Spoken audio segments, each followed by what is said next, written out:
Assalamualaikum warahmatullahi wabarakatuh. Seperti janji saya di video sebelumnya, saya akan tunjukkan lagi satu kreasi saya, membuat kolam terpal di atas atap rumah. 2x5, lantai 2-nya 1x2.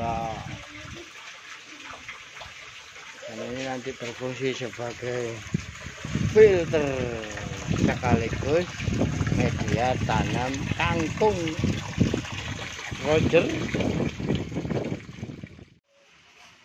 Tujuannya juga untuk berkebun, tetap untuk berkebun. Di atas kolam ini rencananya akan saya tanam kangkung dengan media tanam sekam bakar dan campuran sekam mentah. Saya mencobanya dan walhasil ternyata tumbuh.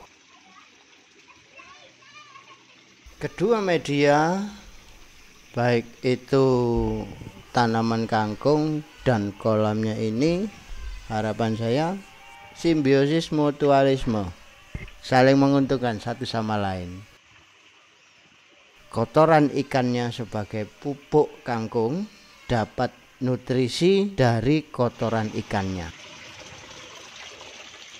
Ditambah lagi akar-akar kangkung itu sebagai filter airnya. Jadi akhirnya air kolam ini akan selalu jernih. Jadi air yang saya pompa menuju media tanamnya itu akhirnya tersaring dan ngucur kembali ke kolam dalam kondisi yang sudah bersih.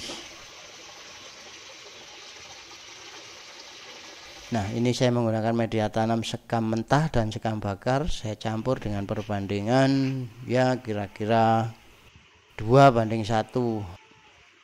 2 arang sekam dan 1 sekam mentah yang saya tempatkan di keranjang plastik agar tidak tercecer kemana-mana. Mungkin Anda punya saran atau pengalaman lain dengan media tanam, silakan coret-coret di kolom komentar. Saya membuat bidang untuk airnya dari kayu, kemudian saya semen untuk bisa diisi air agar tidak bocor. Media tanam keranjang tadi saya letakkan di atas kolam filter apa ya? Saya letakkan di sini. Kenapa nggak pakai paralon atau talang plastik? Dari sisi estetika mungkin paralon dan plastik lebih bagus ya, jauh lebih bagus, kelihatan sedap di mata. Sekali lagi, saya di sini berupaya memanfaatkan barang-barang seadanya. Kebetulan di rumah banyak sekali material-material bekas, bongkaran, bahan bangunan. Saya taburkan benih atau biji benih kangkung.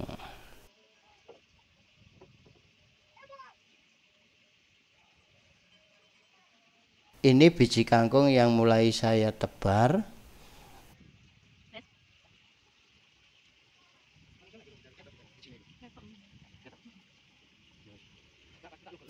Dan kemudian selang 2 hari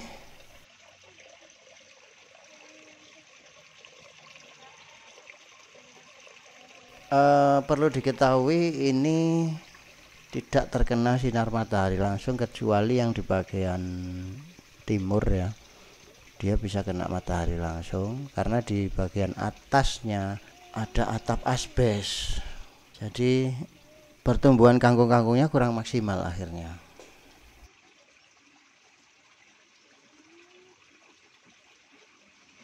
Jadi saya menanam kangkung ini tidak menggunakan pupuk macam-macam, cara macam-macam ya, murni air kolam yang mengalir di akar-akar media tanam ini.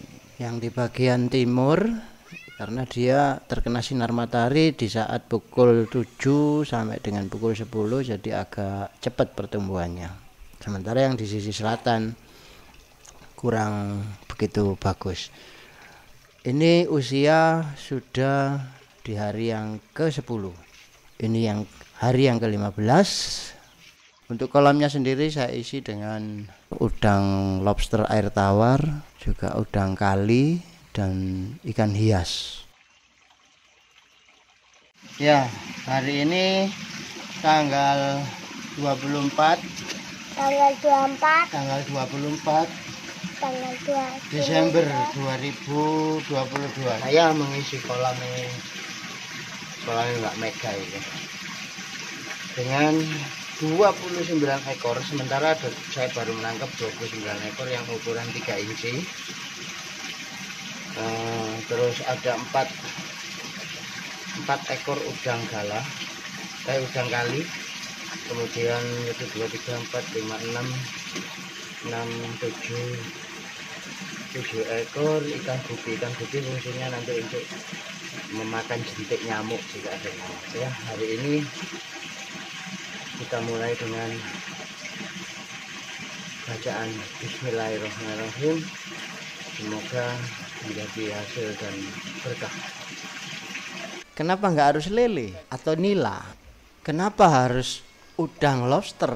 Saya memilih lobster ini yang pertama karena dia makan segalanya, termasuk bangsanya sendiri. Jadi saya pilih lobster ini karena menu makanannya itu hampir semuanya dimakan. Artinya mudah, tidak sulit mencarinya. Nggak harus pelet yang notabene harganya mahal. Apakah harus udang lobster? Nggak harus, itu terserah Anda. Lele juga bagus, lele lebih cepat pertumbuhannya, yang penting pakannya. Kalau lobster ini kan saya seringkali ada sisa nasi, ada sisa sayur, itu jadi bisa dibuang atau dituang di dalam kolam sebagai makanan si lobster. Jadi pilihan udang lobster ini hanya karena biaya pakannya tidak terlalu mahal. Sementara harga jualnya lobster ini ya lumayan lah, per kilonya mulai dari 100.000 sampai 150.000 tergantung penjualnya. Ya, hari ini masih tanggal 24 Desember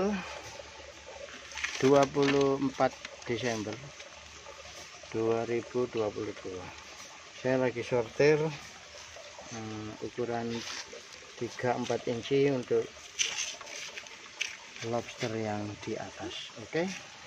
Memang sengaja saya campur ikan hiasnya, saya fungsikan sebagai anti nyamuk. Jadi biar kolam saya tidak dihuni dan dijadikan sarang bertelurnya nyamuk, saya kasih ikan hias. Untuk udang lobsternya saya pilih karena udang lobster ini tahan, artinya risiko kematiannya sangat rendah dan dia tahan di segala kondisi.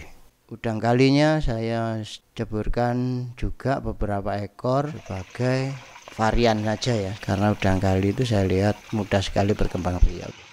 Dan inilah kondisi terakhir di hari yang kurang lebih sudah 40 hari. Kangkungnya sudah siap dipanen, meskipun agak kurus-kurus karena kurang sinar matahari. Dan saya lihat tadi dalam kolam saya juga menemukan anak-anak lobster sudah bertelur dan berkembang biak. Udangnya bisa digoreng dan kalau sayurnya sih bisa buat tumis. Demikian yang bisa saya sampaikan di kesempatan ini. Mohon maaf jika ada kurang-kurangnya. Semoga bermanfaat dan bisa menginspirasi kita semua. Kritik dan saran boleh coret-coret di komentar. Gratis. Nantikan video selanjutnya. Salam buat orang-orang tercinta. Teruslah berbagi. Akhir kalam, wassalamualaikum warahmatullahi wabarakatuh.